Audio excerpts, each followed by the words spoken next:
100 years almost before the PNM, some Irish priests came to Trinidad and built a school called St. Mary's College, College of the Immaculate Conception, 1863, that went on to produce some of the greatest scholars in the world, in Trinidad, in the bush, all of Frederick Street, Pembroke Street, Charlotte Street, Henry Street, Richmond Street, Dundonald Street, all those streets was bush. Where La Perouse Cemetery is now, next to it, was a sugarcane factory.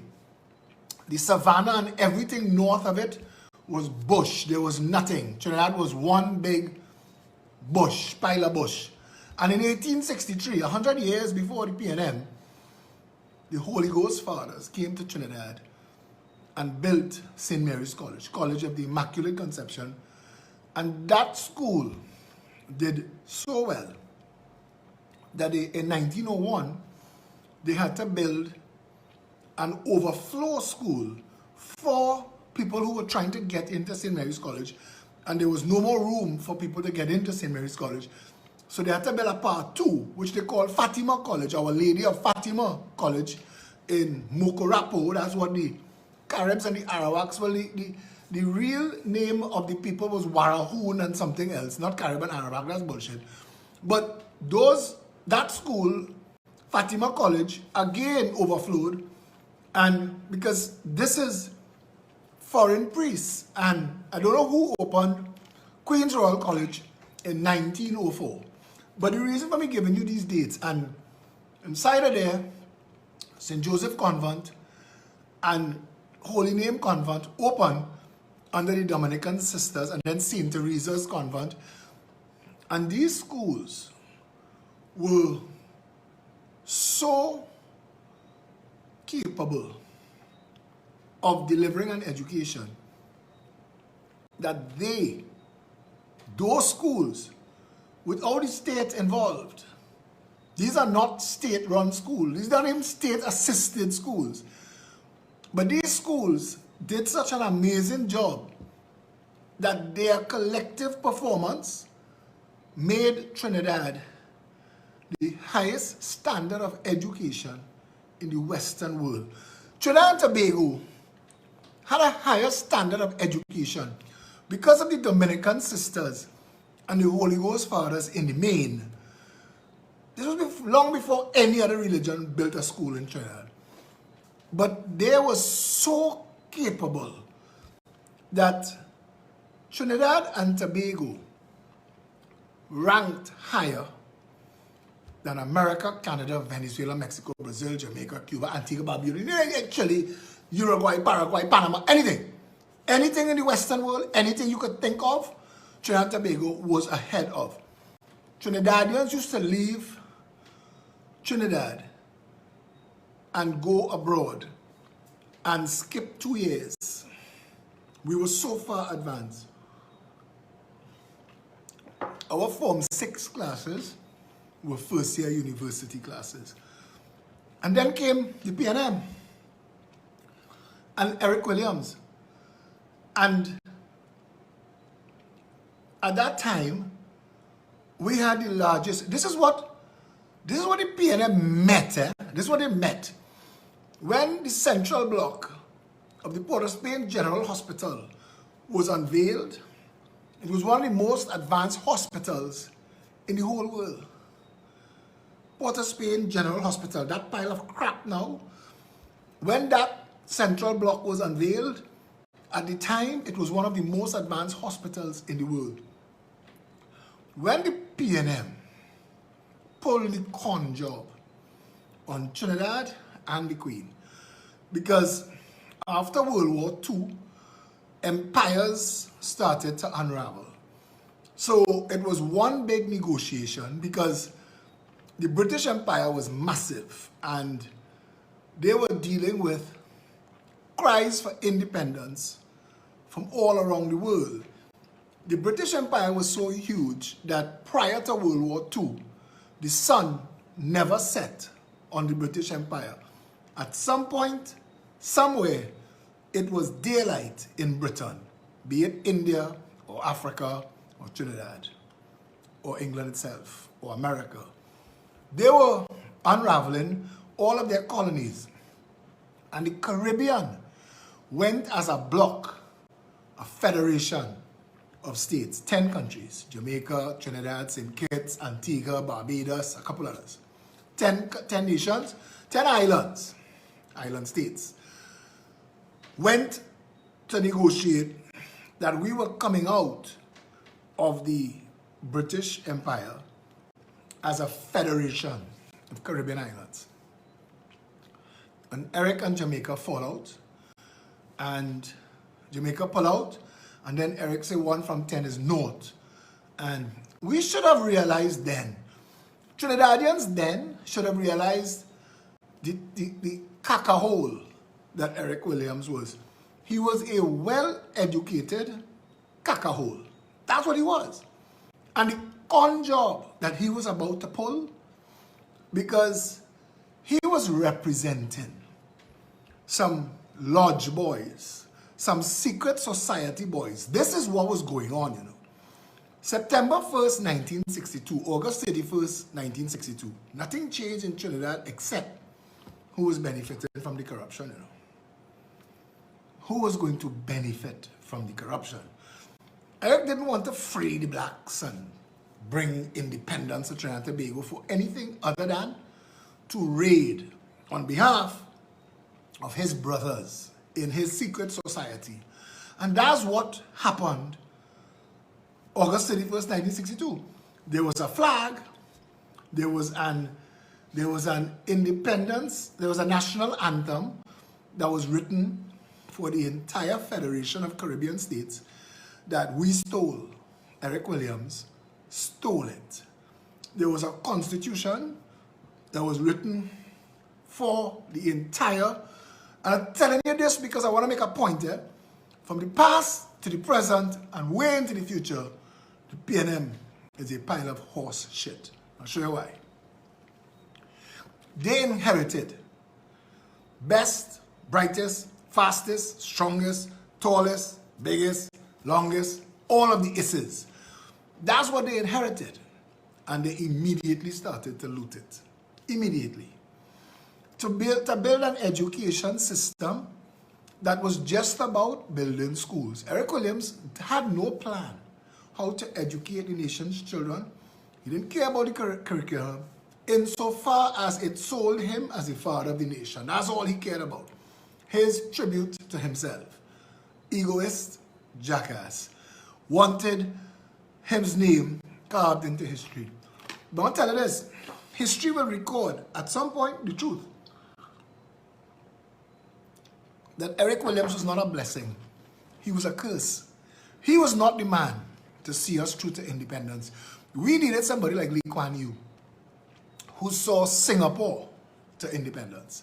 And Singapore got independent at the same time as Trinidad and Tobago. Singapore, that is half, maybe quarter the size of Trinidad and Tobago, is a first world developed nation whose economy has eclipsed the United States, the mighty United States of America, as the most competitive economy in the world. And I just want to ask, before I move on, the PNM supporters who live abroad, and most of them that I interact with in Brooklyn, for some reason, and they're in Brooklyn, living in America, living an American life, but defending PNM. And I just want to ask them one question. Because when the PNM inherited Trinidad and Tobago, Trinidad was one of the best countries in the world at that time. In fact, Afro-Trinbagonians were some of the most educated people in the Western world. Afro-Trinbagonians. We sent black men and women on to become sir and lady and best in this and best in that all over the world.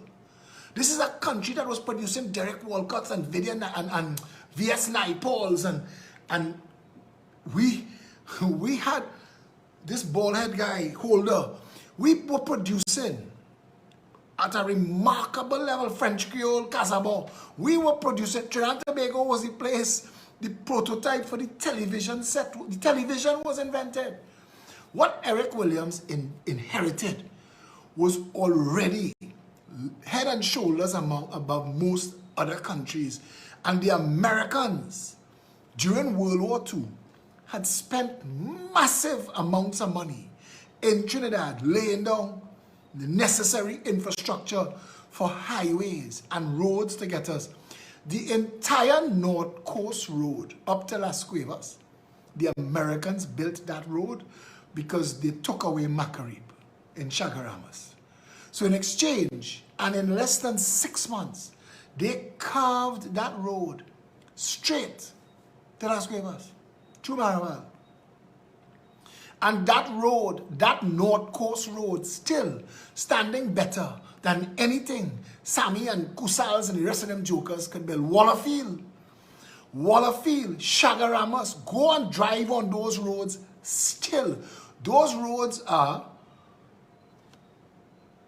80 years old. Those roads are 80 years old. There are structures that the United States Army built. Go and see the Chagaramas, what became Chagaramas Hotel. There are structures that the Americans built here 80 years ago that we don't know how to remove. We don't know how to break it. We left Chagaramas for about 30 years to be elements. And the things are still standing strong. We don't know how to, at the corner of Tucker Valley Road and Western Main Road, Chagaramas. When you drive into Chagaramas proper, when you pass what used to be the kayak center, which is now some tourist trap nonsense, washing, I don't know what. When you come around that corner, you see a building. That building was built to take heavy artillery, bombing from the sky. We can't take it down. We don't know how to take it down. We've built around it. I had control of it for a while. I built a nightclub called the Blue Iguana, sold it to Herbert Carter. He opened the base. But I'm telling you, having had control of that building will be there forever. That building will be there next 200 years. It ain't going nowhere.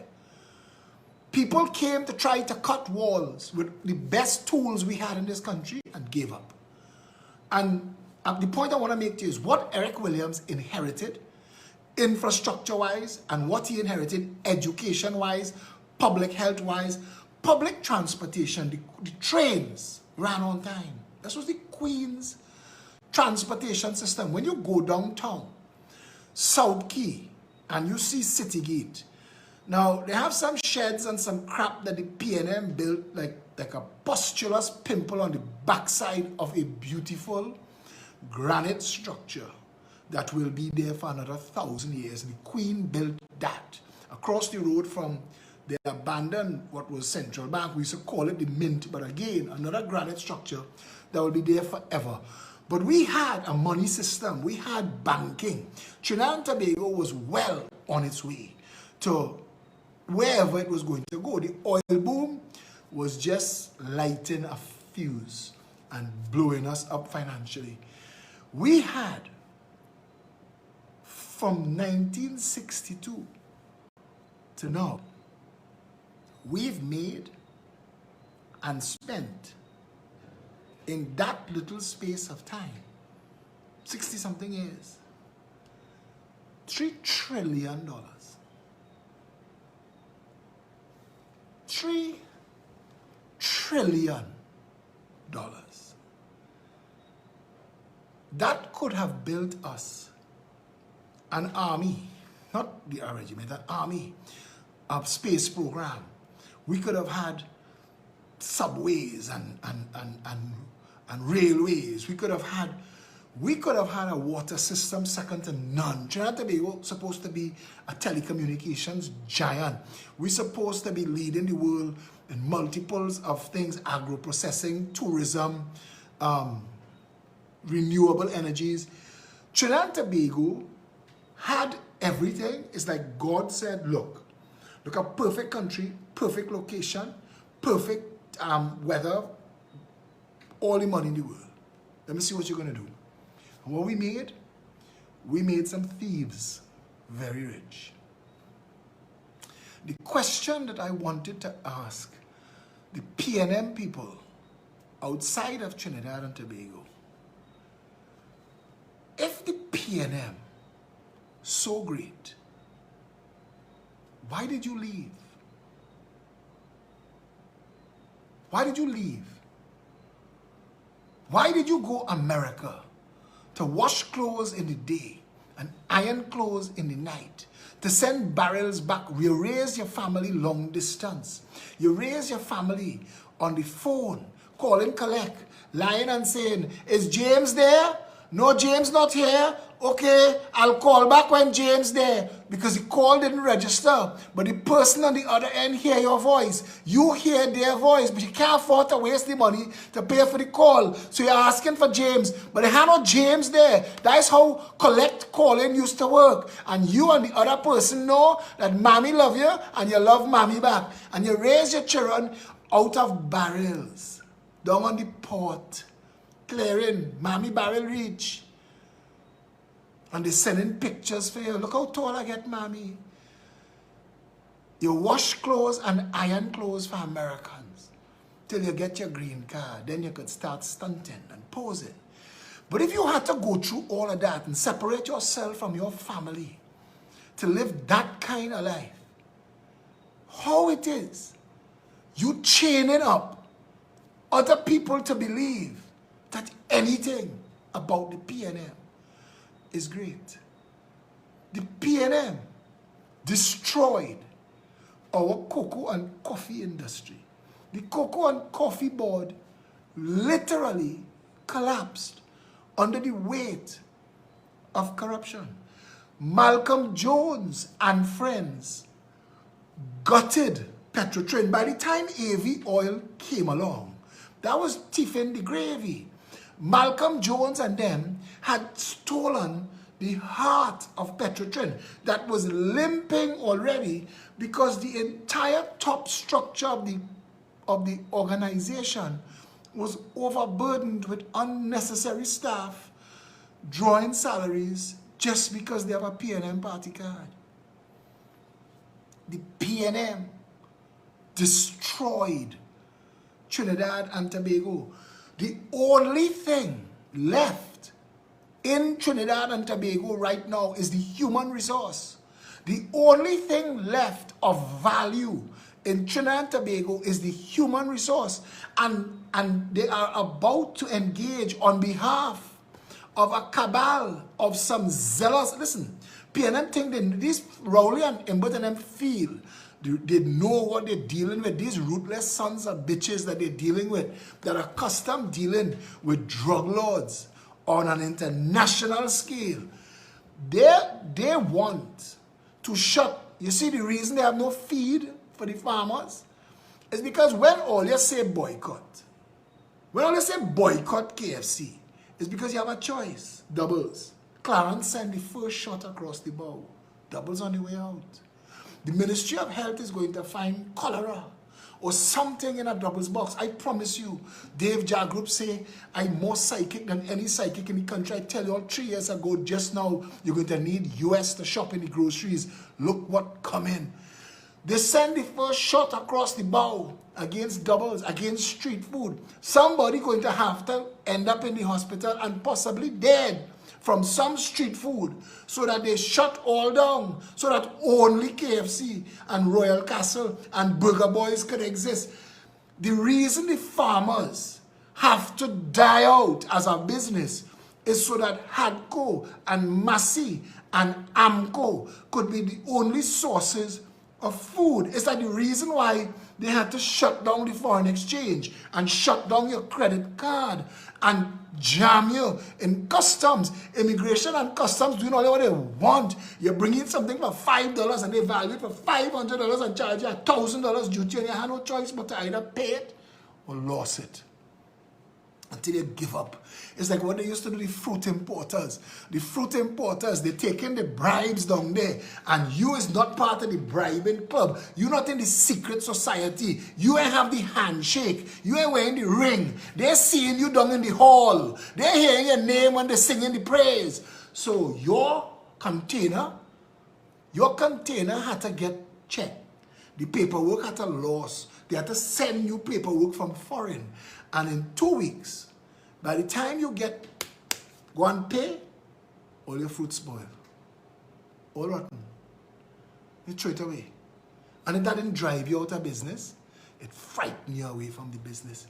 If you're selling bandage and syringe and medicine to the hospitals and your people reach in and they quit the work. Because them getting commission and every time they reach outside the hospital, none of the people there to receive what they're selling. But certain suppliers, when they come, the whole staff there offloading, waiting for their envelope.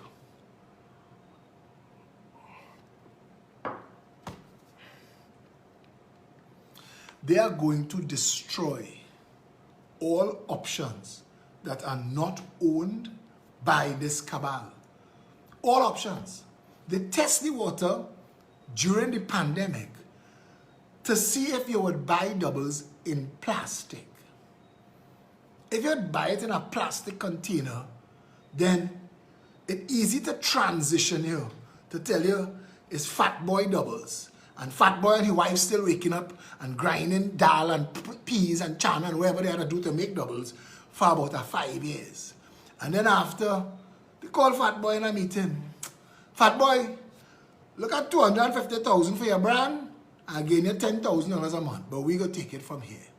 Come and we go hire you as the supervisor in the factory. And that's what it does. That's their plan. That's their plan for everything. This government is facilitating the largest transfer of wealth we will ever see. They are looting public agencies that you have to do business with by law. They've done that to you in the banks. That whole $100 scam was to force everybody to open a bank account and start banking through the banks. So the banks could rape you with fees. They are all part of one secret society cabal that sit down there with a plan for you. Every tax is to work you to pay them. This is economic slavery. No different from long ago slavery. It's just more sophisticated. Now, you are the source of their income. Your labor and your consumption is all they care about. You must have no choices of how to work, where to work, what to get paid. All they need to do is sit down. I remember sitting down on the round table with Keith Rowley, Faris Arawi, Jennifer Baptiste Primus, and some of the other small parties. But what was jarring was the presence of Ansel Roger, David Abdullah, Remy, and the rest of the union leaders. At that moment, politics took control of the workers' voice and they made their deals how to get into government, what their share is. None of it is taking your interests at heart.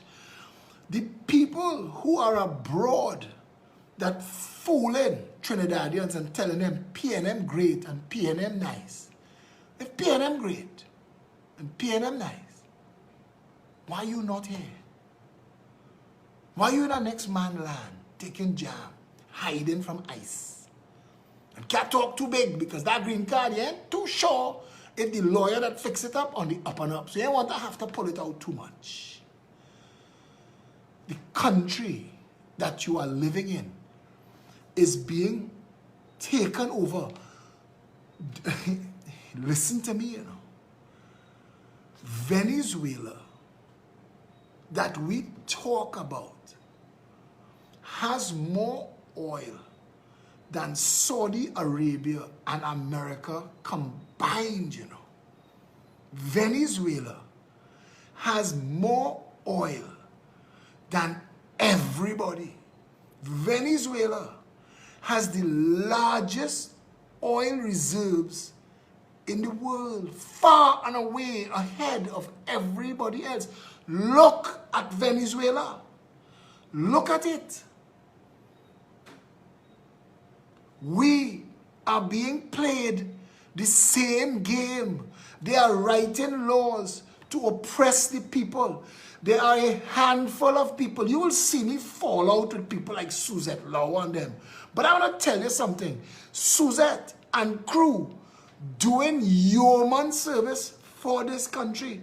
Dr. Emil Crown, if Afro Raymond lose interest and build a store and start to advertise to sell cushion and vase like Gary Aboud, because like Gary, forgetting activism, to hell with Trinidad, he gone straight down the money train because Trinidad is at its worst. And Gary, all his videos is about inviting you to come and buy unnecessary bullshit from him at a discount. There is nothing Gary's selling that you need to be buying if you can't eat it or wear it or make money from it. And to the people who are still stupid enough to believe that when you set off fireworks in the sky, women in the neighborhood will think he has a big penis. I have to mount him. That doesn't happen. They laugh at you. They think he must have a very small penis and is overcompensating with a bright light and a big sound. Do not waste your money on fireworks. Andre Abraham laughs at you. Every year, Sabga News Network, Syrian to Syrian, one Syrian businessman helping another Syrian businessman, runs an article on the front page that everybody is beating a path to fire one fireworks to spend $18,000 bullshit. Last year they bust and rainfall and wet everybody for the whole Christmas. This year they're gonna bust again. When CNC3 making up stories to fool you to go and buy fireworks, ignore them. Tell them, my mother didn't breed jackasses. My mother didn't make any stupid children that lived. Even if they're giving you fireworks, tell them no thanks. Make a point. Make a point. Stand up for yourself. Stand up for your country. Tell Andre, put all your fireworks together in one big rocket. Strap your stunting ass to it and light the fuse. Send that up in the sky in one massive explosion that ends the bullshit of fireworks that torments the animals, domestic, farm, and wild animals. It kills animals by the thousands. Fireworks, Fire One Fireworks is an animal murdering organization. Animals impale themselves. Animals hang themselves trying to get away from Andre Abraham's noise and fooling people to thinking, don't be an ass. Don't be Andre's ass. This year, stop and let Andre step off. Dismount. Stand up. You weren't born to be on all fours. Come on. Don't let Sabga fool you. Sabga have money. Let Sabga buy fireworks for all of we and set them off. And we'll go far from where the people live, the old people, the elders, the infirm. People just get heart attack and dead from fireworks. Please, do something for your country. Resist being a jackass. Don't be anybody's jackass. That is not what you need to spend your money on. You need to spend your money. No, right now, save your money. Save it in spendable increments. And choose who you're giving your support to. And I want to tell you, farmers, wherever it take, farmer, wherever it take, if you can't get feed to mine hog and mine goat, start a plant side. Start a plant corn.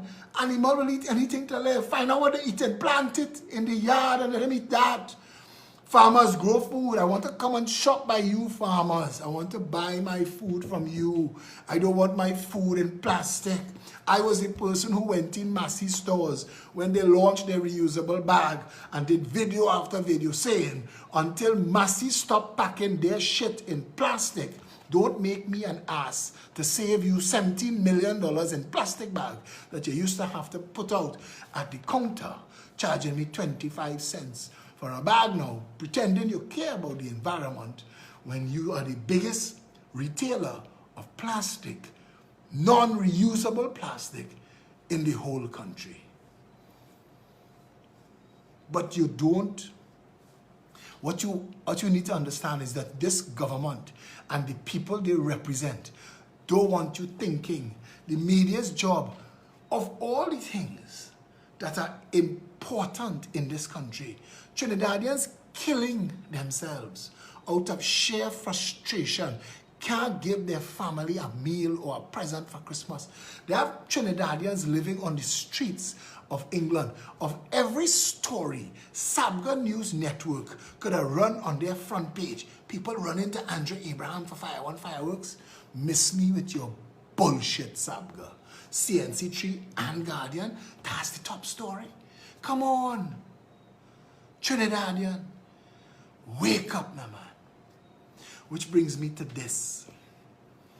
All of the people that I told you that are doing human service for this country, you need them to not go quiet.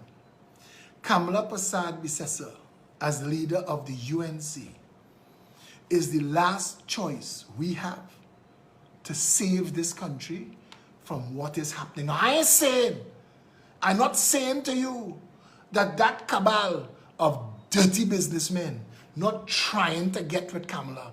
I'm not telling you that. I don't know. These fellas good at working in the muck, in the dark. This is where they thrive. They just cut deals and cut your throat without you even knowing. They're very good. So I can't tell you that. But I can tell you this. If all of us put our support with Kamala and put the UNC in government, we could take the UNC out of government if they play the ass. But I want to tell you why it is easy for me to support the UNC. And this is an answer to the people. Let me answer the questions one at a time. To the people who say, why you didn't do this before the elections? Because I had to be able to answer the people who want to say, I don't want neither nor. I want you to try. Try, Phillip, try. Try for 15 more elections, 20 more elections. Your time will come. The sun will rise on you. Yes, I believe all of that. But in the meantime, they will loot this country and write laws to enslave and oppress the people. And by the time we win, there'll be nothing left. This will be like Easter Island. Not even a tree for a bird to land on. Now is not the time to play the ass with lesser evil bullshit. I want to tell you why it is easy for me to support this Kamala Persad-Bissessar. Because I'll tell you, I saw up close how much the UNC delivered. What pissed me off, and I tell you, and I told you all, Basdeo Pandey, the only reason he is not regarded as the real father of this nation and the best prime minister this country ever had was the ease with which he sold his soul to the devil. And he said so. He got tired, the man got old, and he wanted to drive in PM1. He wanted to feel like it was for something. So he made his deals. And when they realized that the country was that fed up of manning, people started to run over and make their deals. But his PNM people, Ishwa Galbaran Singh is a PNM bandit. Brian Quaitong is a PNM. Steve Ferguson, Russell Huggins, all of them come straight out of the belly of that Balize beast and run over there with Johnny Soon and boast. They put $1 million in Pandey's hand and say, watch we with you now. And Pandey, trusty old man that he was, did his deal. He said it. He will lie down in the bed with any devil that get him into government. Told you that. Kamala Persad-Bissessar delivered. But corruption took place on her watch. Herbert Volney and Section 34 comes to mind. And I have said numerous times that I blame Kamala for Herbert Volney. But I want to tell you this. Speaking as somebody who built a political party from scratch, the Progressive Empowerment Party, and dealing with all of the personalities that you have to deal with, Sean Sunarine, who was the deputy chair of the Progressive Empowerment Party, he referred to managing the personalities that you had to work with to build this party like herding cats. Herding cats. The last 2 weeks before the election, a deputy political leader fall out over his side chick and gone. Make a set of noise and gone. It's so difficult to keep all these egos in check, to keep them focused, and especially in an organization like the Progressive Empowerment Party that not uniting people by race or by theft. We uniting people on issues like a better country. We are appealing to the best in people in a country that has never been able to let the best in people rise. We've only voted on the worst in people. We voted people out. And a lot of our people, a third, more than a third, don't give a shit. They don't care. It could burn down, they jamming still. All of those songs that people quote, that we laugh at, none of it is a compliment. It is an insult. How we vote is not how we party. We racist in the election booth. How do you turn that around? And as bright as I am, to fight the demon hordes of the PNM, to take all them defamation lawsuits and all, because them fellas know they don't want to win. They just want to shut me up. That's all they want to do. Shut me up. That was the goal, that was the plan, to deal with all of that. I tell you, it's a coming again. Look at Pandey's heirs. Try to build a political party. Couldn't get a meeting off the ground. Couldn't get 2-3 candidates to string together. Had to run away from the election. What the Progressive Empowerment Party was able to do, disconnected from the contract mafia and all of the race politics, was a major miracle, not a minor miracle, and fielded 22 candidates, and raise our money and pay for our advertising in the face of a corrupt, and the media blocked us from you. The media that's supposed to be the fourth estate of the country, if nothing, told you Trinidad was already broken, bought and sold. Your knowledge of what was your choices were hidden from you. So many people told me after the election, brother, we didn't even know you existed. And I did this, like this live video I'm doing now. I did this every night for years. We had meetings every Saturday. We toured the country from January 2017. Every 2 weeks, we were in a different location, having a public meeting for 4 years. It's not easy doing this. So when I look at Kamala, who got government, you see, when you get government, and you get government, she made deals. She had a Congress of the people that on the surface was a group of people of integrity. We were the moral high ground of the country, but the fact of the matter is that was a balloon. It was an illusion. The mass of the Congress of the people was just as corrupt as the PNM or anything in the UNC. A lot of them came from both. And they just wanted to use the UNC and the People's Partnership as a vehicle to thief too. I tell you, I used to stand up in the caucus meetings and I used to think I'm wasting my life in the Congress of the People, coming here on a Sunday morning to hear people arguing about board appointments and CPEP contracts and how much ULP gangs in our communities and who is minister and who is mayor. Not one of the lofty ideals of the Congress of the People were ever discussed. Not Winston Buchanan, not Prakash Ramadhan, not Carolyn C. Prasad Bechan. Not once in any public meeting of the Congress of the People did we remember why there was a COP. Not once. Doing that, I watched those personalities, and you had to give her props because she had to hold together NJAC, TOP, COP, UNC. She had to MSJ. She had to hold that together. MSJ, all the talk David Abdullah bring, you swear he bring the whole first 9 inches that impregnate the cow, you know. The man even bring the fuzz. He didn't have a party at the time that he could have run for elections for. They had to lend him a jersey and lend him a membership. And they take that and turn around and jam the woman when they didn't get what they want. What they get from the PNM. They played a game. But I want to tell you, this you need to know. I've made my decision. You could follow me, don't follow me, it doesn't matter.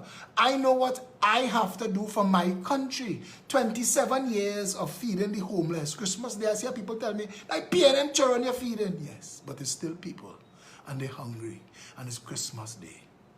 So tell me, blame them for their stupidity, provide them with a meal. I watched the Member of Parliament for Port of Spain South, Keith Scotland, talking to a man that I have been feeding for 15 years. Keith called the man Selby barefoot, Selby bareback, and keep talking to the man like, yes, a PNM, so expecting a PNM behavior.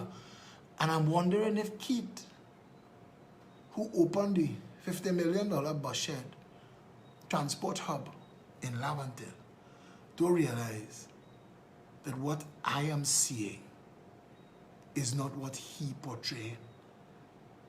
If you know Selby by name, bring her shoes and her jersey now, man. If you really know him, you care about him, you could give him advice. Give him something for the rain tuna.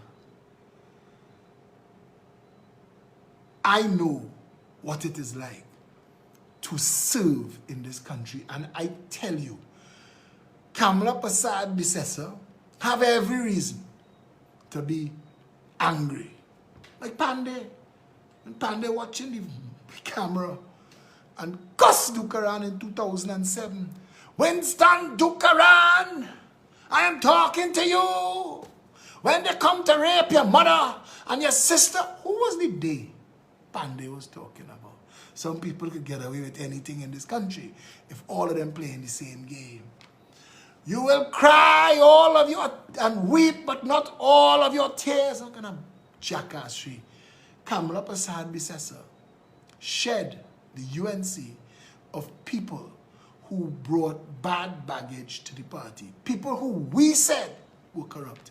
And if we can't look at her and say, well, if you're willing to do that, because I want to tell you this, she did deliver. Ultimately, she did. And if I can't go back on the things that I say, that I know, that wrong, that people in her party do, but I'm telling you this, I now have to give her the benefit of the doubt, because she speaks for 305,000 people who vote, 309,000 votes, that she pulled on her own. No Congress of the People, none. No TOP, none. No MSJ, none. No ILP. She pulled 309,000 votes on her own, and she fired Pandey entire old guard. She bring a set of newbies. They cuss her for that. But she could have pulled 309,000 votes on her own, and I count it. I know we get robbed. I know the thief with thousands of votes. I'm not going down that road. But the votes that they say that we get, those votes and Watson Duke votes, Kamala win. We never had to see Rowley and Farris again. You could imagine this government with a special majority. You can imagine this PNM with a special majority. The only thing saving us, and I have to admit this, because I can't do it. I don't stop. There have a lot of political parties, a lot of politicians. Look at Vassant. Vassant weighed on his best washikoms for the internal election. And since then, so much thing happened in this country, and Vassant couldn't care if Sunday fall on Wednesday. Nobody from his entire gang even turn around and spit in all the direction. You want to lead party to win election, to be the government of the country, but you ain't care about nothing that's going on. And we must trust you. We're the whole COP. We're Carolyn and the band. Better Together or Better United or whatever their name was. We're all of them. Not one turn back and spit if you was thirsty. We stop. Citizens Union of Trinidad and Tobago. We saved 5 people houses from banks. We have rescued people from all manner, I don't know tell you, but all manner of issues. People join in this organization for representation, not for politics. But I know that I can't stand up at high tide with a bucket trying to keep the water level low. I'm not going to win. I need 309,000 people with me. I need to work with them. And I need to make sure that those 309,000 people have a voice in this country, because it is unfair to them too. And when we stand up and we talk shit on social media, what we forgetting is, even if PNM people so stupid that they put themselves in danger, we in danger too. When them suffering, we ain't dry. The whole country suffering. So if I cannot do it on my own, and I see, and I tell you this, people tell me, just make sure all of them want the same thing. All I want is the UNC in office. I haven't asked for a single thing. I still don't want no post. I still don't want no job. Kamala don't want to do nothing for me. I'm working for the UNC for free. I just want the PNM gone. I want the 309,000 members of the UNC, or the 450,000 members of the UNC, 309,000 vote, but there are about 450,000 of them, and I want them to hear me. What I doing for the UNC? If I no minister work, I don't want no job, I just want to get rid of this demon horde that is the PNM. So I asked Kamala for nothing, so I could never be disappointed. All I want is to unite the nation and everybody. So as of today, once you batten for Trinidad against the PNM, we as kindred spirits. I forgive all and I forget all. Because if we don't rescue this country, there will be nothing left for you and your children to enjoy. Life will become bleak. You're watching it. Ministers' children coming and going as they please. They're lying to you. Rowley telling you he's a citizen, he's entitled to this. Yes, jackass, but you're not entitled to special treatment. In fact, as a prime minister, you should have been able to tell Stuart Young, watch me, man. The people outside of this country, get them inside of here, because my daughter at the end of that line. Don't skip the line, you son of a bitch. And that is the problem we have with them. The PNM, the UNC wasn't like that, because the PNM would have marched around the Red House. David Abdullah would have pulled all the hair out his head, and Rowley would have grown new hair just to make style. And the media, bought and paid for, would be publishing bullshit. And I'll tell you this though. I'll tell you this. When we get the UNC back in office, that is first work. The second work after that, I want to take up a Brian Lara bat. And I want to do it like Lara. Drop down on one knee as the PNM noisemakers come. Oh good, oh God, nothing for we jet. Voop. Shut up. Bat you straight out the oval. Kamala mustn't hear them.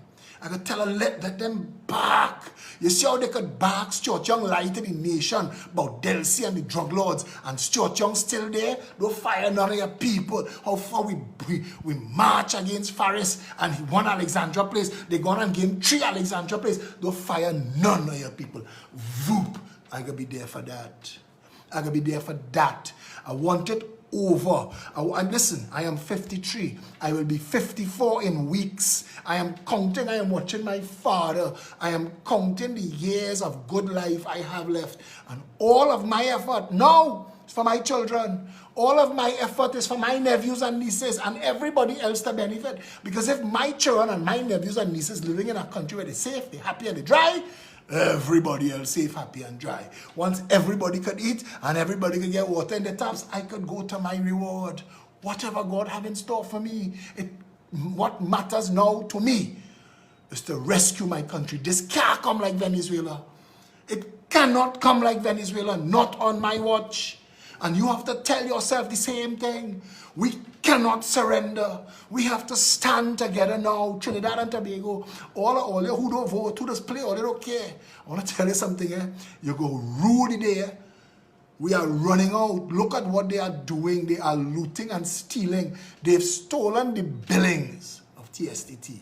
They've left the operational debt to accrue like they're doing with NGC. Look at what they're doing. They have mastered the art of stealing and writing laws to oppress people and put the right people to interpret all of their bullshit where they need it. We cannot continue like this.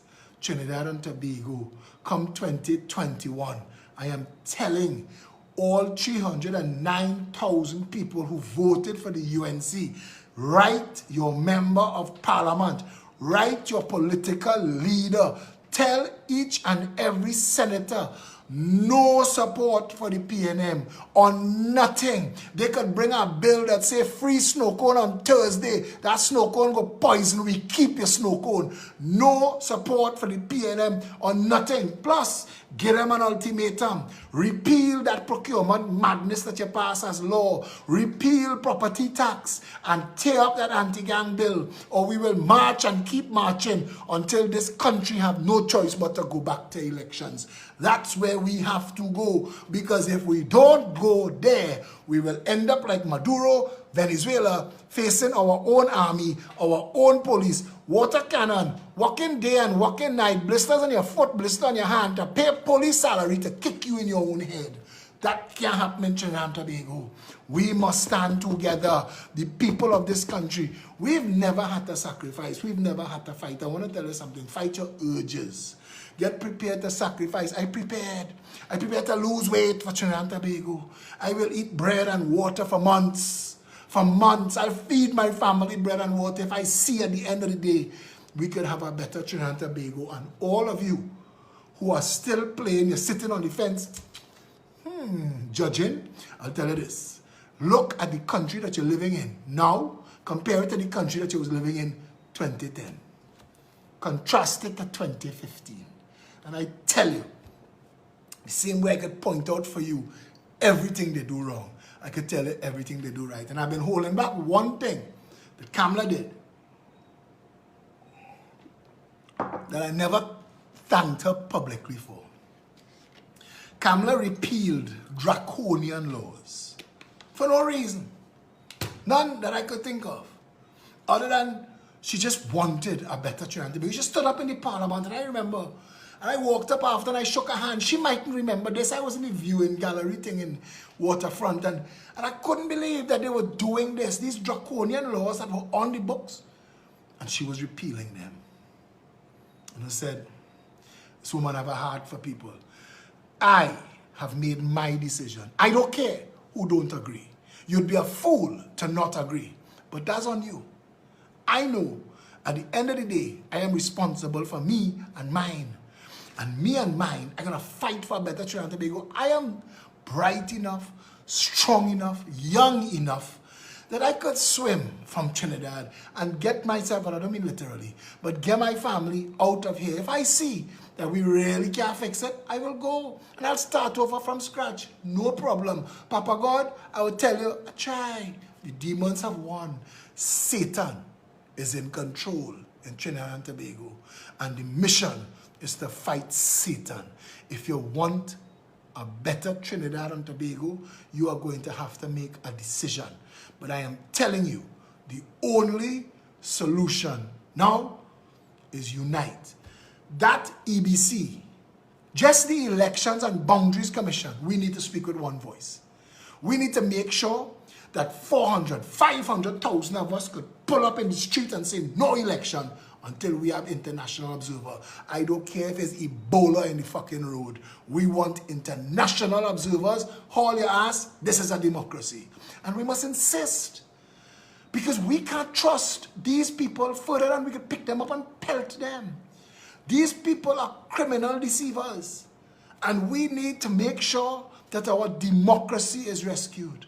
So I'm saying to you, no matter how rich, how poor, how black, how white, how green, how brown, it matters not who you pray to and who you're lying down with at night. What matters is the quality of life that you have tomorrow. And the quality of life in Trinidad and Tobago is shit. Nobody is happy. Not even Faris Charon, not Junior Sammy Charon. All of them who stunted their ass on Facebook, when they drive out their house, they panicked. They don't know who following, who looking. And it don't have to be somebody who know their name. This is a country where you could become a victim of random acts of violence. It is a crazy, crazy town. Nobody happy in Trinidad and Tobago, and we need to fix that. We need to flip that. Everybody must be happy. And that's what we're working towards. I am Philip Edward Alexander. As soon as it is humanly possible, I am going to join the United National Congress. I have made that decision, and I am going to work unceasingly to get this PNM out of office. I call on every thinking, rational citizen of Trinidad and Tobago to do the same. Until next time, stay safe, Trinidad and Tobago.